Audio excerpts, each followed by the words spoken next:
Damos início aí à parte final em David Hume, que são ideias ou representações, porque ideias são representações, problemáticas aí na teoria do David Hume. Começo dizendo para você o seguinte: nós temos 6 ideias problemáticas em David Hume. Eu vou citá-las e depois eu vou dizer por que elas são problemáticas. As ideias problemáticas em David Hume são eu ou alma, existência, substância ou essência, princípio de causalidade, Deus e objetos do conhecimento. Tá bom. Por que elas são problemáticas? Bem, em David Hume, vou aumentar aqui, em David Hume existe um princípio fundamental que diz o seguinte: toda e qualquer ideia é uma cópia das impressões.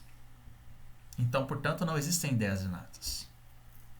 Só que eu tenho 6 ideias presentes na minha mente que eu não consigo verificar a sua origem. Eu não consigo verificar a sua impressão. Então, elas são problemáticas em razão de existir na minha mente, mas quando eu busco encontrá-las na realidade, na experiência, no plano empírico, eu não encontro. Destas 6 ideias problemáticas, e elas são problemáticas por isso, está explicado, eu tenho 4 que são fictícias, ou seja, criações da mente humana. Isso são fictícias, são invenções, elas não existem no mundo real. E eu tenho 2 que não são fictícias, ou seja, elas são reais. Não foi a minha imaginação que criou. E aí, voltamos às ideias problemáticas. Vou começar a trabalhar as ideias de eu, existência, substância e princípio de causalidade. Essas 4 ideias, como está dizendo aqui para você, elas são fictícias, ou seja, não existem. Elas são invenções da mente humana. Essas ideias fictícias são as únicas ideias produzidas pela imaginação, então, portanto, criadas, que são problemáticas, porque não podem ser verificadas na experiência. Eu aqui é sinônimo de alma, substância aqui é sinônimo de essência. Vou começar então explicando essa ideia do eu, e aí eu coloquei um texto aqui. Vou aumentar para poder ler. Eu, conjunto de atributos que associo ou nego à minha pessoa. Por exemplo, afirmo que eu gosto de ou eu não gosto de. E ao final digo que este sou eu. Mas cadê a experiência com eu? Não há. Então é assim. Ó. Diminuo aqui.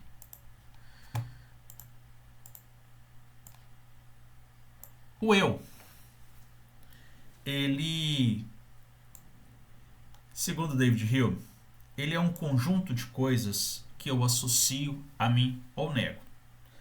Então, você vai fazer uma entrevista de emprego, é muito comum, aí lá no Recursos Humanos, vem uma psicóloga e ela diz assim para você: me fale de você. Quem é o Juliano? Aí você pensa assim: meu Deus do céu. Aí você começa a descrever. Então, vou colocar aqui qualidades que podem ser positivas ou negativas a depender do olhar. Aí eu digo assim: bem, eu sou disciplinado, sou difícil, gosto de horário,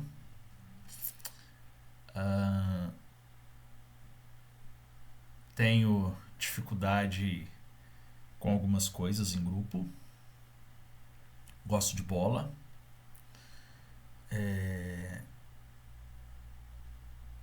gosto mais de comida salgada do que doce, não como qualquer fruta, se tiver mais mistura eu não como arroz. Perceba que eu estou usando uma série de características daquilo que eu tenho experiência com alimentos, do ato de gostar ou não. Mas quando eu digo eu gosto de, eu não gosto de, eu gosto de pizza, eu não gosto de hambúrguer, eu gosto do filme X, eu não gosto do filme Y. Eu tive a experiência com a fruta que eu gosto para dizer que gostei. Eu tive experiência com a fruta que eu não gosto para dizer que não gostei. Eu tive experiência com a pizza para dizer que gostei. Eu tive experiência com o hambúrguer para dizer que não gostei. Perceba que eu tenho experiência com o mundo externo. Aquilo que eu gosto eu apreendo e digo sou eu. E aquilo que eu não gosto eu nego e digo não sou eu. Então eu tenho experiência com várias coisas, mas eu não tenho experiência com o meu eu. Eu tenho experiência com esse café. Eu tenho experiência com essa água. Mas eu não tenho experiência com o meu eu. Então, como que eu tenho uma ideia de eu se eu não experimento o meu eu? Eu não vejo, cheiro, escuto, toco ou lambo o meu eu. Ah, eu lá, olha eu. Ah, vem cá, Juliano, me dá um abraço, que bom te ver. Não tem isso. Então, essa é uma ideia que existe que eu não consigo encontrar na experiência dela. Não consigo encontrar o meu eu, a minha alma. Assim como eu não consigo encontrar a existência. A existência é uma coisa curiosa. Isso existe. Isto existe. Existe xícara com café. Existe garrafa com água. Essas coisas existem. Mas eu não consigo ver a existência. Eu vejo coisas que existem e não a existência. E a substância ou a essência? Substância ou essência não é uma união de qualidades singulares do sujeito? Tá, então eu vejo aqui o cafezinho, cor preta. Estado da matéria aqui é líquido. E aí é doce, então meu café tem açúcar. Perceba que é uma reunião de coisas que me permite dizer: bom, hein? Café.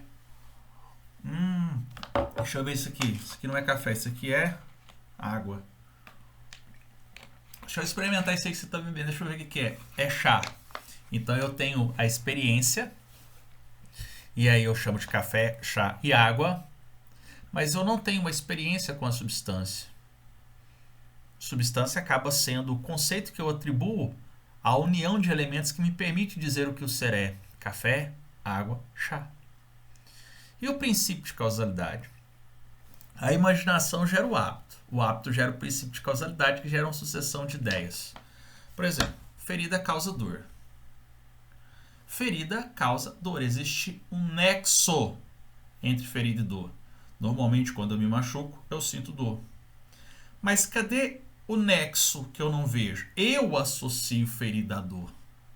Ferida é uma coisa, dor é outra. A causalidade, o nexo, sou eu que atribuo a esses fenômenos em razão do fator psicológico, de acreditar que ao se machucar vai doer. A gente acabou de ver isso, que é a questão do hábito, que é a questão do fator psicológico proveniente aí da repetição. Mas, então eu sei o que é ferida, eu sei o que é dor, mas eu não vejo a causa entre uma coisa e outra. Mas eu tenho essa ideia de causa. Então, para David Hume, todas essas 4 ideias fictícias, ou seja, não existem na realidade, são produções, são invenções da mente humana.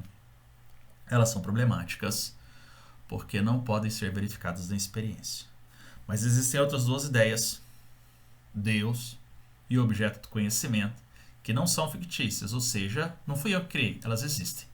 E elas são problemáticas porque eu não consigo encontrá-las na experiência. Então eu vou colocar aqui. Deus e objeto do conhecimento. Olha o que eu falei aqui, ó. Não são fictícias. Não são fictícias.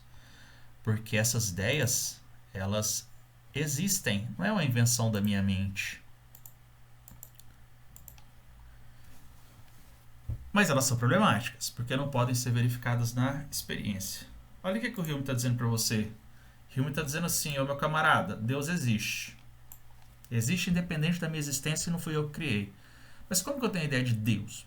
Se eu não tenho experiência com ele, experiência física, visão, audição, olfato, tato, paladar. E o objeto do conhecimento?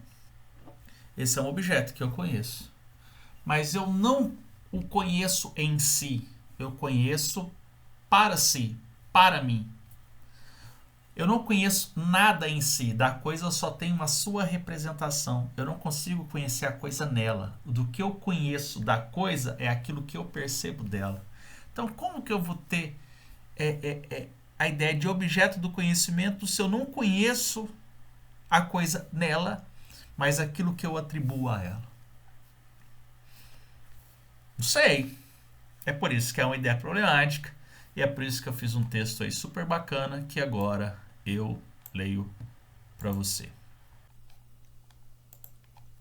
Estas representações, ideias, afinal, ideias são representações, produzidas ou não pela imaginação. Essas 4 aqui são produzidas pela imaginação, fictícias, essas 2 aqui não, então não fictícias. São problemáticas porque não podem ser verificadas na experiência. Dizer que são problemáticas significa, portanto, afirmar que não podem ser decompostas e, por consequência, remetidas à experiência, verificadas na realidade ou encontradas no mundo empírico. Presta atenção nessa palavra aqui, ó. Decomposta, porque decomposta é uma coisa que é composta, eu posso separar. Daqui a pouco a gente trabalha. Em outras palavras, afirmar que são problemáticas não tem relação com o fato de existir ou não existir, de ser ou de não ser fictícia, de ser real ou de ser inventada. São problemáticas em razão de não seguir a máxima de David Hume. Qual que é a máxima de David Hume? Toda e qualquer ideia é uma cópia das impressões. Então, cadê a impressão de eu, alma, existência, substância, essência, princípio de causalidade, Deus, objeto de conhecimento? Eu não consigo encontrar. Todavia, não temos suas impressões. Cadê elas? Eu, você, outros, nós não vemos, cheiramos, escutamos, tocamos ou mastigamos a alma, a existência, a substância ou Deus. Então, como possuímos tais ideias? Não sabemos. Não sabemos. Por isso essas ideias são o quê? Problemáticas. Fechou? Bacana. Mas olha só. Ideias fictícias problemáticas e ideias fictícias não problemáticas. Eu falei para você que essas 4 são fictícias, produzidas pela imaginação. Se a minha imaginação inventou essas coisas, elas são fictícias, ou seja, não existem na realidade. Deus e o objeto de conhecimento não é invenção da mente humana. Então não é ficção. Elas existem. Aí eu estou dizendo que existem 4 ideias na imaginação que são problemáticas. As demais não. E agora eu vou te mostrar.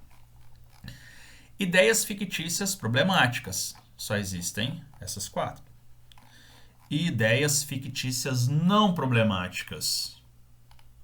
E aí tem um texto. Eu vou ler esse texto. Em seguida vai surgir um quadro. E eu vou te explicar esse quadro. E a gente encerra. A ideia fictícia de eu ou alma é uma ideia problemática. Tá, a gente já sabe disso. A ideia fictícia de quimera, monstro da mitologia grega, que não existe na realidade, é uma ficção, não é problemática. Então eu tenho 2 ideias inventadas pela imaginação, uma é problemática e a outra não. Nenhuma delas existe na realidade. Por que a primeira é problemática e a segunda não? Por quê? Vamos lá. Aquela, ou seja, a ideia de eu, ela não pode ser decomposta ou remetida às impressões. Mas esta, no caso da quimera, pode. Então o eu é problema porque eu não verifico na realidade. E a quimera não é problema porque eu consigo decompor a ideia de quimera e encontrar na realidade.